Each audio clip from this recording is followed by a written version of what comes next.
Hey there, Vanagon addicts. I just wanted to bring you guys back to kind of show you my method for cleaning up and painting these side panels. I've did it lots of times. It usually turns out pretty nice.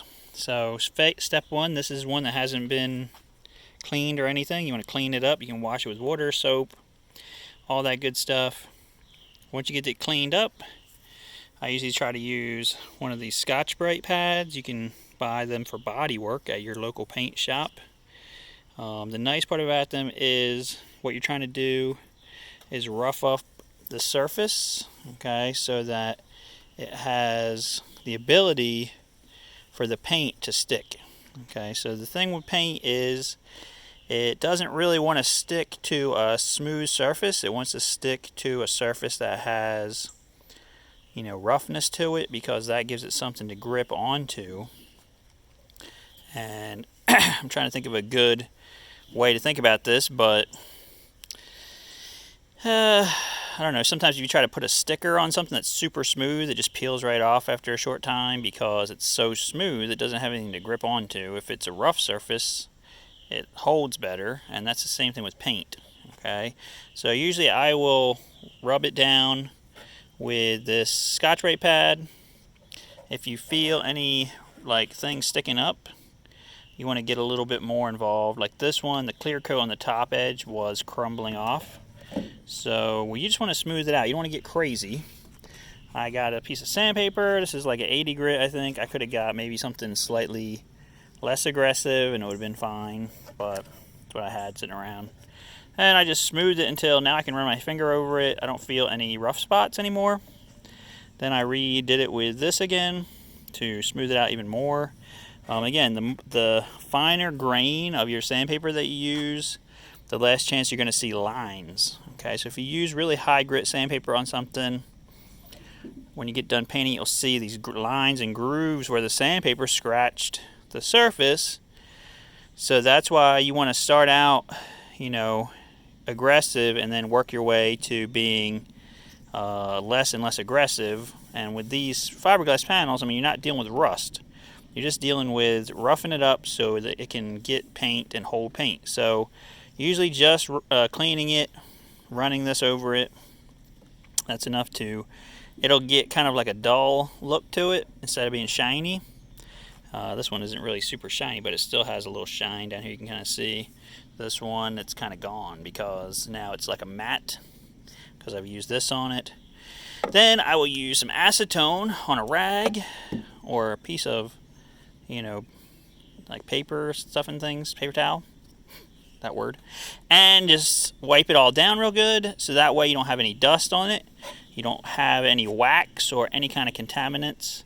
Another thing that paint hates is something like silicone-based lubricant, silicone-based anything is a big no-no. Okay, so that's why you want to, and wax is a big no-no. So you want to wipe it down with some acetone. That will get rid of all of that, strip off any chemical things that are still sitting on there, and get it ready for paint. Now, as far as paint goes, I've had really good luck. If I just want to paint it straight up black, this Rust-Oleum paint and primer in one, any surface, any angle, wood, metal, plastic, and masonry. It says satin black, but when you paint it, it has a shine to it. It's kind of strange, but it pretty much always does. And so it's a one coat deal because it's paint and primer in one. You don't have to primer it and then paint it. If you primered it, then you'd have to sand it again because the primer, needs to be roughed up a little bit. So I like to just do it in the least amount of steps as possible. So I like to use this product, again, because it's also made for plastic. The only thing I would say about this product is there's no good way to clear the nozzle when you're done. Like normally, you would invert the can and spray a little bit for a couple seconds to blow the paint out of the nozzle. On these, they're any angle, so you can't really do that. So instead, I just take this rag, wipe it off right here, and that kind of keeps it from clogging in the future. Like next time you go to use it, it's not all clogged up. All right, so as far as painting it, I guess I could try doing that a little bit of that for you guys while we're here. Although normally I'd be painting both of these simultaneously just to kind of get, you know, most done in most time. Let's see, can I paint while I record? So I just do like light coats across, okay? I like pulling it off of the car because you get a nicer vantage point this way. So you just do kind of like you're misting your plants. I don't know, you guys have plants? Also, you want to make sure you shake this can up real good. I'm sorry, I'm showing you the cement. You want to shake the can for about 30 seconds before you do anything. And the only problem I've had with this particular paint is really this nozzle. This one's malfunctioning right now. I just got it out brand new, haven't done anything with it, and the paint is running all down the side. I don't know. But anyway, it's trying to sabotage my video. But I'm just going to simulate now. So you just go back and forth, light things, until you cover the whole thing. You don't want to get too much at one time because then it can run. You want to do it on a warm day like today. It's actually in the 80s. And I was in the shade until a few seconds ago. Now I'm not in the shade anymore. So, you know, that's kind of what you want to do. I'm going to go ahead and address this malfunctioning paint can.